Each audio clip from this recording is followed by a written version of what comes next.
গতকালকে আমি আলোচনা শুনলাম আমির হামজা ভাই চুয়াডাঙ্গা জেলার এক মাহফিলে যায় উনি প্রকাশ্যে বলতেছেন যে আমি হয়তোবা জবানের কারণে এই কথাটা একটু 19-20 হয়ে গেছে, রাসূলের শানে হয়তোবা একটু বেয়াদবি হয়ে গেছে, আমি আল্লাহর কাছে ক্ষমা চেয়েছি। এমন কি আমি তাহাজ্জুদ পড়ে আল্লাহর কাছে ক্ষমা চেয়েছি, আমার আল্লাহ আমাকে মাফ করে দিতেও পারেন। কিন্তু আপনারা যারা সমালোচনা করেছেন আপনাদের কি হবে?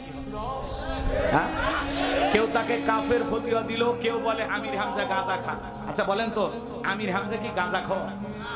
এই কথা যিনি বলেছেন বলেন তো উনি কি ঠিক বলেছেন?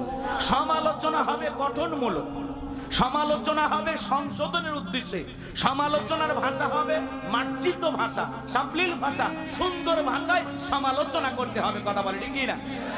আক্রমণাত্মক ভাষা ব্যবহার করা যাবে না। এই জন্য মানুষটাকে যা ইচ্ছা তাই বলবেন।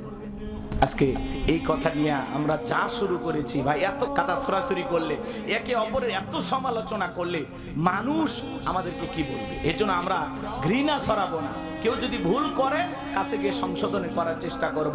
মুফতি আমির হামজা একজন মানুষ, তারও ভুল হতে পারে। নিয়ে কাফের ফতোয়া দিবেন আমির হামজা গাঁজা খায়, এগুলো বলে একজন আলেমের সম্মান ছোট করা যাবে না।